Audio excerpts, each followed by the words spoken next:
ঝড়ে ভেঙে যাওয়া পেঁপে গাছ বা নষ্ট পেঁপে গাছ আপনারা কেটে ফেলাই দেবেন না। এই গাছ থেকেও কিন্তু পেঁপে আসবে, প্রচুর আকারে পেঁপে আসবে।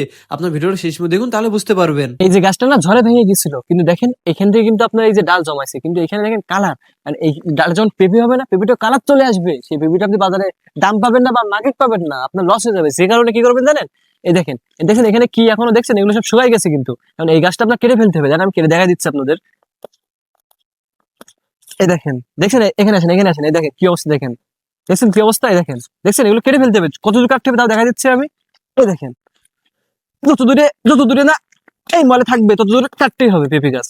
এই দেখেন, এই দেখেন, আর নেই কিন্তু। হ্যাঁ, এবার এখান থেকে যে এই গিরিটা না, এই গিরিটা কেটে দিতে হবে। দাঁড়ান দাঁড়ান, এই দেখেন, এই গাছে পেঁপে হবে। এই দাঁড়ান, এই দেখেন এখানে কিন্তু কোনো ছিদ্র নাই, দেখছেন? এবার এটা এটা ফাইন করে সমান করে দিবেন। এটা এই সমান করে দিয়ে এটা সমান করে দিবেন আপনারা।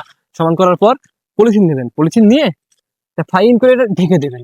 ঢেকে দিয়ে আপনারা এখানে গিট মেরে দেবেন, যেন এর ভিতরে পানি না যায়, পানি বা ময়লা কোনো কিছু যেন না যায়। এটা গিট মেরে দেওয়ার পরে এখান থেকে আপনার 10 থেকে 12 দিনের ভিতরে এখান থেকে আপনার দেখবেন ডাল গজাবে, তাহলে এই গাছটা ফল আসবে।